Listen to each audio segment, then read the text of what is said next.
Dear friends, a lifetime of love.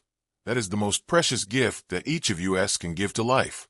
In the hustle and bustle of life, there are times when we forget that the most beautiful thing is not the great things we achieve, but the small loves we share every day. Who would have thought a girl barely out of her teens would stand beneath the lavish canopy of roses and silk, holding hands with a man 3 times her age, smiling through tears as cameras flashed and strangers clapped? Her name was Liana, just 20, bright, soft-spoken, with eyes that held dreams bigger than her hometown could contain. She had always been different, drawn to classical music instead of pop, old books instead of parties. So when she told her friends she was marrying a 62-year-old businessman she met through a charity fundraiser, they laughed. Then they cried. Then they stopped calling. She met Richard Whitmore on a night that smelled like winter. Snow fell outside the banquet hall, but inside, chandeliers burned warm and golden. He wore a navy suit with a silk handkerchief, his hair perfectly silver, his voice smooth like jazz. There was something disarming about his calmness, like time bent for him, like he had no need to rush or impress. And maybe that's what drew Liana in, his complete opposite nature. He listened, really listened. Her stories, her fears, even the part where she confessed she felt like she was born in the wrong decade. He chuckled and told her he'd felt the same 50 years ago. Their courtship was swift but surreal. Lavish dates in candlelit restaurants, weekend getaways to old chateaus, gifts wrapped in velvet and sealed with gold. It didn't feel like love. It felt like fantasy, a movie script written just for her. And when he proposed, on a private balcony in Santorini, the sun setting behind him like a painting, she said yes, because why not? He made her feel seen, cherished, protected. And besides, he was a widower, she reasoned. He'd lived through tragedy, raised 2 daughters who now lived abroad. He deserved happiness too. But fairy tales rot fast when built on secrets. It started the night of their wedding. A storm had rolled in, shaking the stained glass windows of the cathedral as if protesting the vows being exchanged. Liana, dressed in ivory lace, stood beside Richard as the priest recited blessings. The guests, mostly his business partners and distant relatives, smiled politely. But in the back pew, a woman in black sat alone, face hidden beneath the netted veil. Liana noticed her only once, and for a second, their eyes met. A chill crawled down her spine. Something about that gaze, it wasn't sadness. It was fury. Caged, trembling fury. After the ceremony, during the reception at a rented vineyard, the woman disappeared. Liana asked Richard who she was. He tightened his jaw and muttered, "Just an old associate. Forget her." But Liana couldn't. Their honeymoon was in Tuscany. Olive groves, wine-stained lips, moonlight dances. Everything she had ever wanted. Yet, Richard began to change. Not in ways she could explain at first, just small things. He began locking certain rooms in the villa. He took phone calls in the middle of the night, his voice sharp and low. He snapped at her once, then apologized with a diamond necklace. The charm faded. The mystery soured. One morning, Liana found a box beneath their bed. Not hidden well, just placed as if forgotten. Inside were photographs, old, some faded, some burned at the corners. A woman. Young, beautiful, pale blonde like Liana, with haunting eyes. In every photo, she stood beside Richard, not smiling, not holding him, just there, staring. She brought the box to him that night. His reaction wasn't shock, it was silence. And then rage. He snatched the photos, threw them into the fireplace, and told her never to go through his things again. The next day, he booked her a spa retreat alone, told her she needed rest. You're overthinking. Adjusting to marriage can be stressful. She went, but she didn't relax. She researched, and that's when she found the first article. A headline buried in archives. Local woman dies in fire. Husband unharmed. The photo was the same woman. Her name was Catherine Whitmore, Richard's first wife. Not the one she thought had died peacefully in her sleep 10 years ago. This was different. Catherine had died young, trapped in a summer home fire. Richard had survived, declared a hero even. No charges filed. Liana's heart thundered. She kept digging. 3 years later, another article. Different town. Another woman. Another fire. No charges. Different alias. It didn't make sense. Was she being paranoid? Could she trust what she saw? Back home, she confronted him gently. But Richard's reaction was ice. He didn't deny it. He didn't explain. He simply said, "You should have left it alone." And for the first time, she feared him. The mansion felt like a cage after that. The staff no longer smiled at her. Cameras appeared in corners she hadn't noticed before.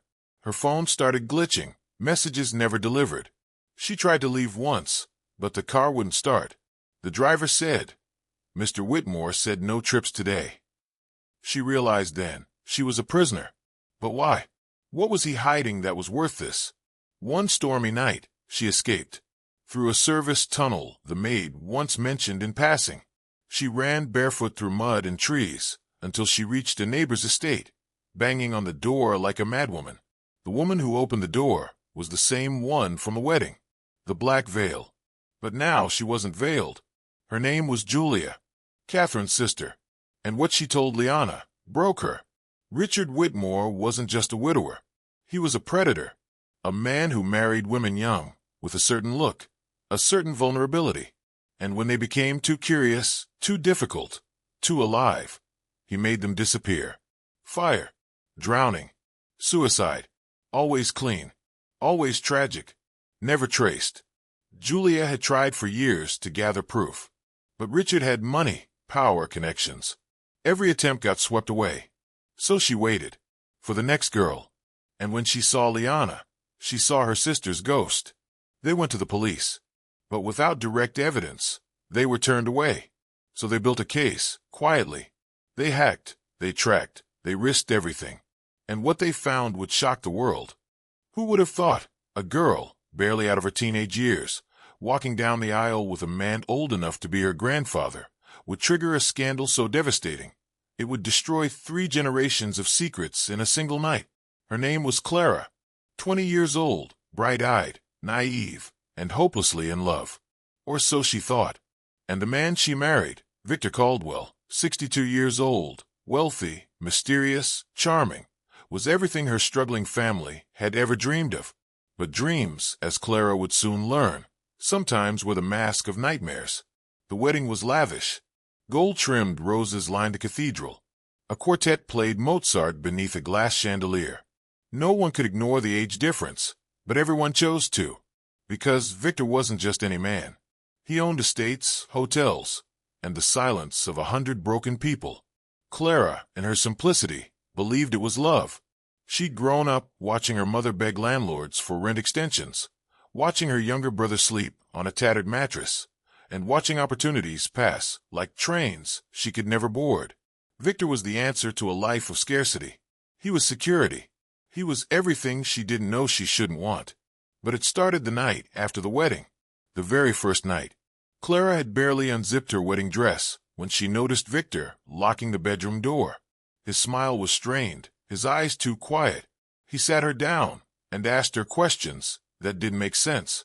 About her parents, her childhood, her blood type, questions that made her skin crawl. When she asked why, he laughed. A laugh that didn't belong to joy. It was bitter, like something that had been waiting for too long to be free. The following days were worse. Victor's warmth evaporated. He became cold, calculating. He would vanish into his study for hours, doors locked, phone calls muffled. Clara was told not to interrupt. Servants avoided her gaze. And then came the photographs. A small wooden box on her nightstand one morning, tied with a red ribbon. Inside were old photographs, grainy, black and white. A woman who looked disturbingly like Clara. A man who looked like Victor. And a baby, swaddled in a hospital blanket dated 1984. Her birth year. She confronted Victor that night, trembling. He took a long time to speak. Then, with a slow, cruel smile, he said, "You've always belonged to me." Clara didn't understand. She ran. Called her mother. No answer. Called her best friend. Straight to voicemail. It was like the world had gone silent. The next morning, she drove to her family home. The house was empty. Abandoned. Layers of dust coated the furniture. as if no one had lived there for months. But that couldn't be. She had been there just a week before. On the dining table, she found a note, a single line in her mother's handwriting. "Forgive me." Everything spun. Clara searched through Victor's study while he was out. What she found shattered every idea of who she was. Letters, hundreds of them, between her mother and Victor, dating back over 20 years. Hospital documents, adoption papers, DNA test results. Her real name wasn't Clara. It was Vivian. And Victor. Victor wasn't just her husband. He was her biological father. Panic, nausea, disgust. She collapsed on the floor, sobbing. Every part of her screamed that it couldn't be true. But the papers didn't lie. The letters, her mother's pleas, Victor's threats, unveiled a twisted history. Her mother had run from Victor when she was pregnant. He had tracked him for years. And then he waited. Waited until Clara was old enough. Until the law couldn't stop him. Until she could be his again, in a way that no one could question. But someone knew. A woman appeared at the estate 3 days later. Mid-40s, elegant, with eyes like Clara's. Her name was Annette, Victor's ex-wife. She claimed she had come to warn Clara. She had found out too late what Victor was doing. That she had seen the same pattern years ago. That she had left him because of what she suspected, but could never prove. And that she believed Clara was not the only one. Clara didn't know who to trust. Annette showed her a hidden safe behind Victor's bookshelf. Inside were tapes, recordings of conversations, dozens of them. Victor speaking to doctors, to private investigators, to lawyers. He had planned this marriage from the moment Clara was born. Every man Clara had ever dated had been paid to leave. Every job offer she had rejected was orchestrated. Every step of her life had been curated by him. The walls closed in. Clara tried to flee, but the gates were locked. Guards, once she never noticed before, now watched her every move. Victor had expected this. He came to her that night, calm, composed. He told her she was overreacting. That love took many forms. That fate had brought them together. He quoted Nietzsche, Plato, and ancient myths to justify his obsession. But Clara was no longer the naive girl he married.